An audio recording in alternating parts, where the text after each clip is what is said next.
Todos conocemos las atrocidades cometidas durante el Holocausto, se han hecho documentales, películas, series y publicado libros, y desde luego es algo que nunca se debe olvidar. Pero, ¿qué pasaba en el otro extremo del mundo, y más concretamente en la zona del Pacífico? Hoy os hablaré de uno de los mayores crímenes contra la humanidad, y que por lo general no te cuentan en la escuela, y que por desgracia parece que ha quedado olvidado con el paso del tiempo. Hola a todos y a todas, ¿qué tal estáis? Espero siempre que estéis de lo mejor, os doy la bienvenida un día más a mi canal, al Reino de Valar, y hoy os hablaré del Holocausto olvidado, la masacre de la ciudad de Nankín.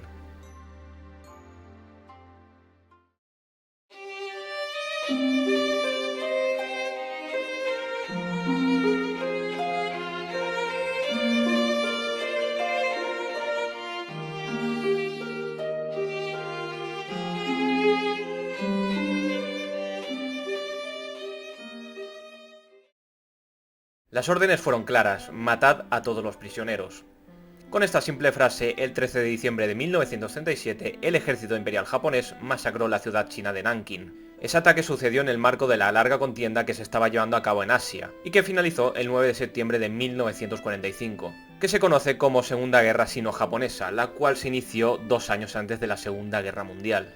Pero antes un poco de contexto, ¿qué es la guerra sino-japonesa? Hay que tener en cuenta que hubieron dos, una en 1894 que duró hasta 1895, el cual fue el conflicto entre la dinastía Qing de China y el Imperio del Japón, principalmente con el objetivo de controlar Corea. Esta guerra terminó con la victoria japonesa, en la cual Japón anexaría Taiwán a su territorio. Y luego tenemos esta, la Segunda Guerra Sino-Japonesa de 1931 a 1945, entre China o la República de China y el Imperio del Japón, con el objetivo por parte de Japón de expandir su imperio en China. Esta guerra terminó con victoria china, en la cual ésta recuperaría Taiwán, aunque por poco tiempo. Las fuentes cuentan que el horror fue tal que se ha llegado a decir que si se unieran las manos de los asesinados en esa masacre, se podría recorrer la distancia que separaría a Nankín de la ciudad de Hanzhou, a 200 kilómetros de distancia, que sus cuerpos podrían llenar 2.500 vagones de tren, que apilados podrían alcanzar la altura de un edificio de 74 plantas, y que su sangre pesaría 1.200 toneladas. Los crímenes contra la humanidad acostumbran a asociarse con el Tercer Reich, el autor del Holocausto, pero la masacre cometida por el ejército imperial japonés en Nankín es un episodio tanto oscuro como controvertido que le costó la vida a entre 100.000 y 300.000 personas. Al grito de Banzai, la actuación japonesa nos resulta escalofriante, incluso para unos años en los que la humanidad descubriría los horrores de Auschwitz y el frente ruso. Sin embargo, esta es una tragedia por la cual los libros de historia han pasado de puntillas y el gobierno japonés nunca ha pedido perdón por ello. Se ha culpado a la Casa Imperial japonesa de tener responsabilidad en la masacre. De hecho, aunque el ejército japonés disponía de autonomía para tomar decisiones, el emperador Hirohito era el jefe supremo de las fuerzas armadas. Por otra parte, era el ejército el que mantenía en el poder al emperador, y tal vez este prefirió mirar hacia otro lado y no involucrarse. Otras fuentes apuntan a que el silencio imperial podría deberse a la relación de la Casa Imperial con la estrategia militar japonesa en China. Sea como fuere, la masacre de Nankín se enmarcó dentro de las políticas con tintes racistas de expansión que Japón impulsó para justificar su imperialismo, algo habitual entre las potencias coloniales. De esta manera se representaba a la población china como una raza inferior que debía ser gobernada por Japón, y también se inculcaba entre la población nipona la idea de que lo más noble que podía hacerse era morir por el emperador. Así pues, si la vida de un soldado japonés valía poco, podríamos preguntarnos entonces qué valor tendría la vida de un enemigo al que se consideraba infrahumano. De hecho, la ciudad de Nankín no supo que estuvo en guerra con Japón hasta el 21 de septiembre de 1937, cuando la aviación japonesa decidió bombardear la ciudad, aprovechando que el general Chiang Kai-shek dirigía sus operaciones desde la ciudad. Entre los días 21 y 25 de ese mes, la ciudad sufrió continuos bombardeos en los que perdieron la vida 600 personas, y multitud de edificios fueron derribados, entre ellos un hospital lleno de pacientes. Por si fuera poco, un campo de refugiados que se encontraba cerca de Nankín también fue bombardeado, y murieron 100 personas.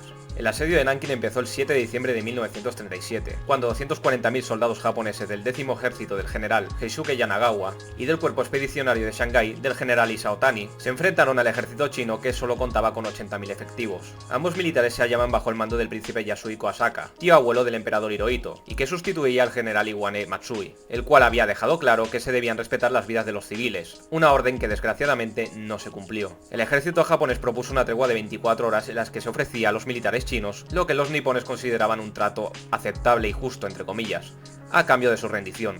Pero el general Chiang Kai-shek se negó en redondo y llamó a su ejército a una resistencia a ultranza, con lo que condenó a la ciudad de Nankín a sufrir las consecuencias en caso de producirse una victoria japonesa. Finalmente, el 13 de diciembre de ese año cesó cualquier tipo de resistencia organizada, y el ejército japonés entró en Nankín finalmente, desatándose 42 días de un auténtico infierno en la tierra. El catálogo de horrores empezó cuando el ejército japonés recibió la siguiente orden: todos los prisioneros de guerra deben ser ejecutados, dividir a los prisioneros en grupos de 12 y matarlos a todos por separado. El ejército japonés campaba a sus anchas por las calles, entrando en las casas, en los bancos, en los comercios, y disparaban al azar sin ningún tipo de miramiento, por la espalda, de frente, directamente al corazón. Quemar, masacrar, todo valía para llevar a cabo las órdenes recibidas. Durante ese tiempo, la crueldad alcanzó unas cuotas difíciles de superar. Se hicieron competiciones de decapitaciones, o se enterraba a los prisioneros hasta la cintura para que fueran devorados por los perros. El río Yangtze fue uno de los puntos donde la barbarie llegó a extremos inimaginables. Hasta sus orillas fueron conducidos varios miles de cautivos, con las manos atadas a la espalda para ser tiroteados y que sus cadáveres cayeran al agua. A otros, para ahorrar munición, simplemente se les asesinaba atándolos a un árbol y clavándoles una espada o una bayoneta. Cerca de 12.000 prisioneros perdieron la vida en el conocido como reguero de los 10.000 cadáveres, una inmensa fosa de 300 metros de largo por 5 de ancho, donde fueron asesinados y arrojados sus cuerpos. Otros fueron ejecutados en la puerta de Taiping. La población civil, y en particular las mujeres, fue quien más sufrió. Se considera que en el ataque a Nankín se llevó a cabo una de las mayores violaciones colectivas de la historia. Se calcula que entre 20.000 y 80.000 mujeres fueron violadas por el ejército japonés. Después eran asesinadas de las formas más brutales. En medio de todo este horror, un grupo de europeos y norteamericanos arriesgaron sus vidas para crear un corredor de seguridad, una zona neutral para dar asilo a los ciudadanos chinos que huían de la barbarie. Dicha zona estaba liderada por John Rabe, que paradójicamente, en representación de la Alemania nazi, era por aquel entonces responsable del Comité Internacional en la zona de seguridad. Gracias a su actuación humanitaria fue considerado por la población china como el Buda viviente de Nankín.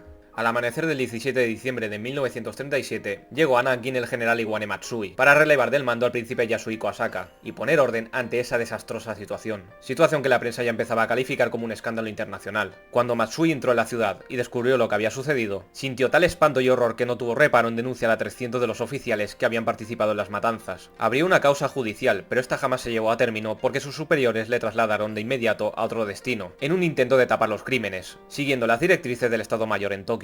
La ciudad de Nankín tardó meses en recuperar la normalidad. Los millares de cadáveres abandonados por las calles, los edificios humeantes y en ruinas nunca fueron grabados por la prensa internacional, porque el gobierno japonés negó cualquier permiso para informar hasta que todo rastro de la barbarie hubiera sido eliminado. Cuando la ciudad fue reabierta, la administración fue puesta en manos de un gobierno títere liderado por Zhihyi Weiyanui. Tristemente, incluso aún hoy en día, la conocida como violación de la ciudad de Nankín sigue siendo un holocausto olvidado. Mientras que todo el mundo conoce el cruel destino de Ana Frank y los horrores del holocausto nazi, la barbarie que ocurrió en Nankín sigue todavía oculto entre las sombras. Unas sombras que la autora Iris Chang en su obra La violación de Nankín, el holocausto olvidado de la Segunda Guerra Mundial, desvela a través de 3 historias: la de los soldados nipones, la de los civiles chinos y la de un grupo de europeos y norteamericanos que se negaron a abandonar la ciudad y lograron crear una pequeña zona de seguridad para salvar vidas. También hay varias películas donde se narra esta terrible barbarie. Las dos que yo destacaría serían Ciudad de Vida y Muerte de Liu Chang y la infame El Sol Negro de Mou Tun-fei. Y hasta aquí los terribles hechos de la masacre de Nankín. Espero que os haya gustado y si es así le dejáis un buen like, suscribiros si queréis ver más vídeos así, más contenido como este. Recordad que me podéis seguir en las distintas redes sociales, tanto Instagram, TikTok o Twitch, que son las redes sociales donde más activo estoy últimamente. Y nada, gente, nos vemos en el siguiente vídeo, que como siempre digo espero que se esté dentro de muy poquito. Nos vemos y chao.